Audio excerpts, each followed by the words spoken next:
Oke, ketemu lagi dengan Edwin di channel analisis laporan keuangan. Untuk kali ini saya membahas asuransi Dain Mitra, ya ASDM. Kita lihat nih kinerjanya bagus nggak berdasarkan laporan keuangan 2025 Q3-nya dari sudut pandang saya. Oke ya, kita langsung aja ke analisis. Untuk ASDM yang perlu kita ketahui itu adalah ini adalah perusahaan asuransi. Ya, jadi memang nanti untuk formatnya agak sedikit berbeda gitu ya. Jadi ya cuma kalau saya sih seperti biasa aja ikuti format yang ada aja lah gitu ya. Karena yang penting memahami gitu ya kondisi perusahaan berdasarkan laporan keuangannya. Oke, kita langsung yang pertama kita cek untuk riwayat pembagian dividen. Dan untuk ASDM ini memang riwayat pembagian dividennya bagus ya, jelas sekali nih. Dari tahun buku 2008 sampai terakhir 2024 ya. Yang terakhir. Jadi ini sebenarnya ini perusahaan yang baik gitu ya. Karena apa ya? Bisnisnya jelas gitu ya, ada uang, ada nilai tambah yang dibagikan kepada kita pemegang sahamnya. Buat saya itu penting, perusahaan itu harus bagi dividen ya. Kenapa? Karena perusahaan yang bagi dividen itu adalah perusahaan yang memang sudah terbukti profit dari bisnisnya ya, dan punya kondisi bisnis yang sehat. Jadi kalau perusahaan nggak bagi dividen, bisa jadi perusahaan tersebut cuma untung di atas kertas aja, atau ada masalah sama bisnisnya, atau mungkin cuma memperkaya owner perusahaannya aja yang biasanya merangkap sebagai komisaris dan direksi gitu. Jadi carilah perusahaan yang pro kepada pemegang saham gitu, seperti ini. Oke, selanjutnya jadi ini oke ya, kita lihat lebih lanjut. Yang pertama kita selalu cek itu kas tarakas ya, nih kas dan bank berarti kalau di laporan asuransi Dain Mitra. Kenapa kita harus lihat kas tarakas gitu ya? Karena kas tarakas ini adalah jumlah uang yang ada di dalam dompet perusahaan gitu ya. Jadi si uang kas ini dia punya fungsi untuk bayar operasional usaha, ekspansi usaha, dan juga untuk bayar pinjaman ke bank. Jadi nilainya nggak boleh terlalu sedikit, karena kalau nilainya terlalu sedikit nanti bisa jadi perusahaan tersebut ada kesulitan dalam bayar operasionalnya, ekspansi, atau juga bayar pinjamannya ya. Dan ini nilainya besar sekali ya, karena apa? Ini satuan yang belum diganti. Kita ganti dulu ya. Nah, oke ya, nah ini udah benar dan normal lagi. Oke, selanjutnya kita ya, nanti di sini memang ini kita lihat ya, untuk posisi kas kasnya dia turun sekitar 2,8 miliar gitu ya. Nanti kita detailnya kita cari laporan arus kas. Oke, sekarang kita langsung loncat dulu ke bagian ekuitas ya, terutama lihat saldo labanya dulu. Nah, kenapa kita harus lihat saldo laba ya? Karena saldo laba ini adalah total akumulasi keuntungan yang telah dihasilkan perusahaan dari semenjak perusahaan yang pertama kali berdiri sampai sekarang 2025 Q3 ya. Jadi si ASDM gitu ya, dari dulu pertama kali berdiri sampai sekarang 2025 Q3 itu telah menghasilkan total profitnya sebesar 344 miliar di luar dividen yang telah dibagikan. Jadi ini perusahaan yang baik ya, saldo labanya positif, dia bisa bagi dividen. Karena kalau saldo labanya negatif atau defisit, perusahaan tuh nggak akan bisa bagi dividen karena artinya dia rugi melulu ya, dan termasuk kategori perusahaan bermasalah. Jadi kalau perusahaan bermasalah, mau harganya naik berkali-kali lipat juga nggak akan membuat saya tertarik gitu ya. Oke, selanjutnya kita cek untuk ekuitas pemilik ya, yang ini nilainya. Oke, sebentar ya, kita pindahin dulu. Ini 00. Oke ya, nah ini kita lihat ya, ini rasio saldo laba terhadap modal awalnya ini 6,84. Ini perusahaan baik berarti. Ya, sangat-sangat baik. Kenapa? Artinya si ASDM ini telah menghasilkan profit itu sebesar 6,8 kali modal awalnya. Ya, jadi kalau teman-teman punya bisnis modalnya 1 miliar gitu, telah menghasilkan profit itu 6,8 miliar di luar dividen. Ya, jadi ini sangat-sangat baik. Ya, terbukti untung perusahaan ini. Gitu, dan secara PBV juga memang dia rendah. Ya, murah gitu. Dia di 0,66 dengan potensi profit 51% kalau mencapai ke book value-nya ya, ke 1029. Sekarang per harga 15 Januari itu 680 gitu. Nah, memang nilai bonusnya juga dia udah hargai di bawah saldo labanya ya, di 0,76 gitu. Jadi secara PBV sih saya rasa ini memang sudah cukup murah. Cuman seingat saya gitu ya, ASDM ini memang likuiditasnya sepi gitu ya, tuh listed share-nya kecil gitu. Jadi memang kalau mau dapat ini barang agak susah gitu ya. Cuman kembali lagi ya, jadi kalau memang mau ya tentukan dulu strateginya ya, nggak bisa langsung jumlah besar masuk kayak gitu. Oke, gitu ya. Selanjutnya kita langsung cek ke bagian laporan laba rugi ya. Kita langsung lihat dulu pendapatan ya. Nah, ini teman-teman ingat ya, kalau untuk perusahaan yang di bagian sektor keuangan gitu ya, selalu kita harus lakukan bukan kalibrasi ya, dicocokin gitu ya, antara si laba rugi dengan si laporan arus kas. Nah, bisa kalau misalnya ke tadi ya keuangan gitu kan, asuransi, kita cek dulu langsung ke penerimaan kasnya dulu ya. Nah, lihat nih, yang penerimaan kasnya yang mana? Ini berarti penerimaan premi. Ya, nilainya ini 1,2. Nah, berarti nanti di si pendapatan gitu ya. Nah, ini kita lihat juga. Oh, sama nih ya. gitu. Jadi sama premi bruto. Nah, jadi biar apa mensinkronkan si pendapatan dengan penerimaan kas ya, supaya nggak terlalu jomplang. Oke, sekarang kita isi dulu ya untuk pendapatan gitu ya. Di sini pendapatannya tuh. Ya kan kalau di sini total pendapatannya kan pasti udah dipotong biaya. Jadi kita selalu ambil nilai yang paling utuhnya dulu yang belum dipotong apapun. Ya. Jadi ini nilai yang paling atas dulu aja. Kita isiin dulu. Kayak tadi kenapa kita harus cek tadi ke ini ya, ke laporan arus kasnya dulu. Kita sinkronkan dulu. Nah, ini kita lihat ya pendapatan, gitu ya. Kenapa pendapatan harus kita lihat ya? Karena si pendapatan ini nanti itu dia adalah pos keuangan yang menunjukkan pertumbuhan perusahaan. Ya, jadi perusahaan yang baik, gitu, yang bagus, ya pendapatannya akan cenderung naik, gitu ya. Artinya barang atau jasa yang dijual perusahaan, gitu. Ini kan asuransi nih, berarti produk asuransi yang dijual perusahaan, dia dibutuhkan customernya, ya relevan untuk customer yang dibutuhkan pasar, gitu. Dan ini memang untuk kinerja pendapatannya ini naik 11% ya, jadi ini bertumbuh gitu, bagus. Nah, nanti memang si pendapatan itu nanti akan dikurangi oleh harga modal barang atau jasa gitu ya. Ini nih yang DLL-nya gitu ya. Nanti keluar laba bruto gitu ya. Nah, cuman kalau saya lihat seperti ini ya, kita asumsi ini kan ada beban ya, saya asumsikan ini kan beban operasional gitu ya. Jadi si total pendapatannya ini nggak masuknya ke pendapatan atas, tapi ini kita jadikan laba bruto. Ya, jadi kita masukin laba bruto di sini. Ini memang nggak ada di buku ya, gitu ya, agak berbeda gitu. Cuman ini memang cara saya biasa, gitu ya. Nah, ini kita lihat ya laba brutonya sekitar 100 sekian gitu setelah dipotong dan seterusnya. Nah, ini kita lihat ya ada margin laba kotor ya. Teman-teman harus melihat laba bruto. Kenapa laba bruto ini adalah pos keuangan yang menunjukkan inti efisiensi perusahaan ya, untuk melihat juga kemampuan perusahaan menempatkan harga jual barang atau jasanya di atas harga modalnya lewat gross profit margin. Misalnya ini 15% nih.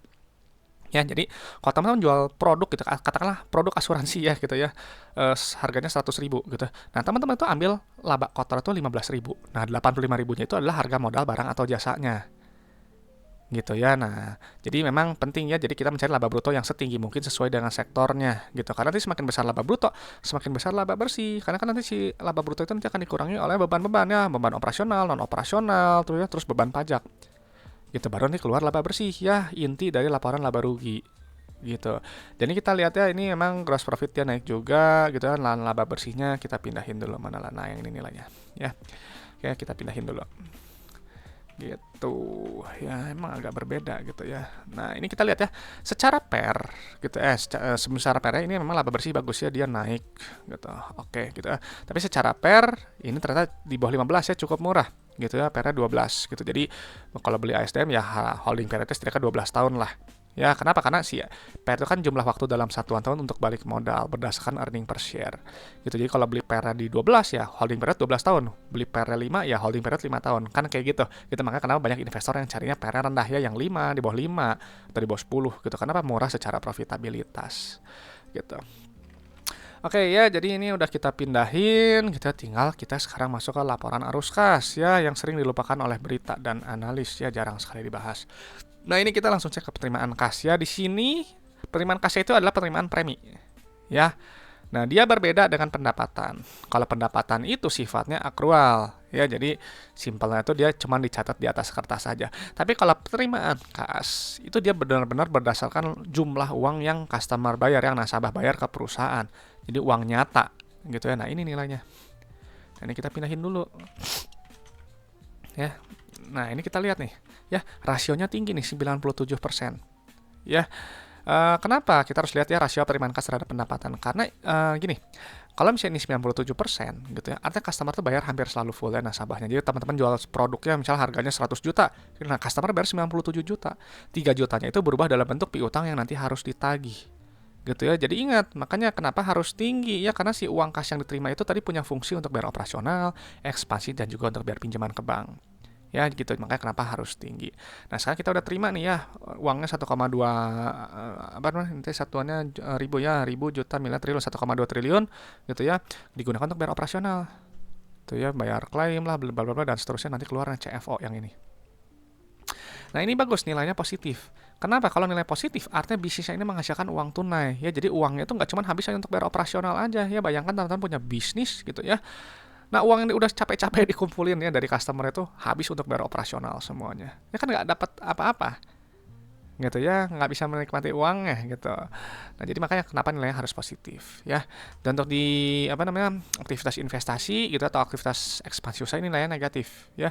Saya lebih suka yang negatif. Kenapa? Karena kalau dia negatif artinya perusahaan dia berusaha untuk lebih besar ya berekspansi atau dia memelihara aset produktifnya. Cuman kalau di sini kita lihat memang di sini kan penempatan deposito berjangka ya, ini kan pencairan tuh. Kalau pencairan nilai plus. Kita kalau deposito kan harapannya kita dapat bunga ya, kita dapat keuntungan atau penempatan investasi. Jadi nilai yang negatif.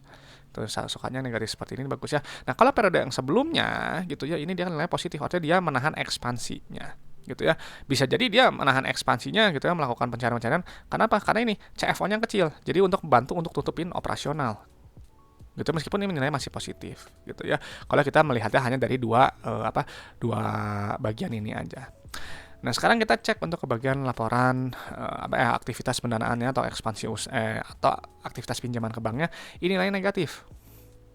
Bagus. Nah, kalau secara umum gitu, kalau di aktivitas pinjaman ke bank pendanaan ini, nilai yang negatif itu dia lebih bagus kalau buat saya. Kenapa? Karena perusahaan artinya dia melunasi pinjaman gitu ya, atau pembayaran liabilitas sewa, atau dia bayar dividen. Gitu, nah, nilainya bagus. Tuh ya. Dan ini memang kita lihat ya. Gitu ya, ini memang setelah kita lihat polanya, ini kan polanya plus plus min gitu ya. Jadi kalau misalnya ini berarti aktivitas pendanaannya itu dibiayai oleh operasional dan juga tadi untuk dari aktivitas investasi. Nah, tapi kalau yang sekarang gitu ya, ini lebih bagus. Kenapa? Karena dia dari operasionalnya dia udah bayar operasional, ada sisa ya, terus ekspansi masih ada sisa, terus bayar dividen gitu ya. Nah, itu bisa semua meskipun ada penurunan kas tara kas. Ya, tapi ingat, kalau misalnya penurunan kas tara kas ini kita koreksi ya dengan pembayaran dividen kita dikembalikan, ini kan ada kenaikan kas tara kas. Nah, ASDM ini dia nggak mau menyimpan kas terlalu besar. Gitu ya, jadi dia kembalikan lagi ke pemegang sahamnya. Dan makanya ya, teman-teman harus tahu ada 4 aksi gitu yang pro kepada pemegang saham gitu ya. Jadi uang kas itu ya kalau bisa dinikmati oleh kita pemegang sahamnya. Caranya gimana? Simpel, bayar dividen ya, lebih besar, lebih sering gitu ya, dikembalikan kepada kita pemegang sahamnya, atau ekspansi usaha, atau bayar pinjaman gitu ya, kalau ada utang berbunga gitu, lunasi gitu supaya beban bunganya ringan. Nanti kalau beban bunganya ringan itu nanti dia akan mengurangi ya, memperbesar si laba bersih gitu ya, memperbesar juga nanti jumlah uang kas sisa yang bisa dinikmati oleh pemegang sahamnya. Dan yang terakhir ya simpel aja, buyback saham aja gitu ya, karena kalau mau kita buyback saham dia akan mengurangi jumlah saham beredar ya, nanti earning per share, dividen per share jadi lebih besar. Jadi ujung-ujungnya pemegang sahamnya yang nanti diuntungkan gitu. Jadi selalu saya sampaikan gitu ya, pro kepada pemegang saham gitu ya. Kalau dulu teman-teman yang mungkin mengikuti saya waktu sharing analisis di awal-awal itu kan masih ada depannya itu full edukasi gitu ya. Ya kurang lebih seperti itu pemikirannya gitu. Oke, jadi untuk ASDM gitu ya, ini memang kita pindahkan sampai sini dulu selesai ya. Dan memang untuk asuransi biasanya memang dia ada pos-pos rasio-rasio keuangan yang khusus untuk asuransi gitu. Dan itu memang saya nggak cover di sini gitu ya. Itu bisa memang ada di yang kayak versi cetak sih biasanya gitu ya. Nah, itu dicek, dianalisis saja lebih lanjut apakah masih bagus atau enggak. Ya kalau saya memang biasanya dilihat dari sini aja sih gitu. Nah, jadi memang itu aja yang bisa saya sharingkan gitu ya untuk ASDM nih. Menarik nggak buat teman-teman ya? Coba kasih pendapatnya di kolom komentar. Dan teman-teman harus tahu juga ya, kalau analisis laporan keuangan itu hanyalah sebagian kecil dari fundamental. Hanya menilai kinerja masa lalu sampai 2025 Q3. Ya, jadi untuk Q4 sekarang berjalan, tahun kedepannya gimana? Nah, itu ya, teman-teman harus analisis lebih lanjut gitu ya, proyeksikan sendiri apakah masih bagus atau enggak.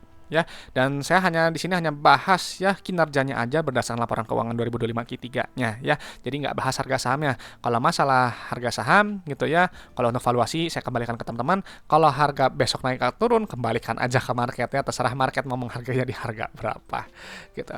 Oke teman-teman, itu aja gitu ya. Kalau ada pertanyaan, ada request saham, langsung tulis di kolom komentarnya supaya nanti saya respon. Oke, terima kasih sudah menyimak ya teman-teman. Semoga sharing dari saya ini bisa bermanfaat dan juga bisa memperkaya pandangan teman-teman dalam menilai suatu perusahaan ya. Saya Edwin dari channel Analisis Laporan Keuangan. Sampai jumpa di video-video berikutnya.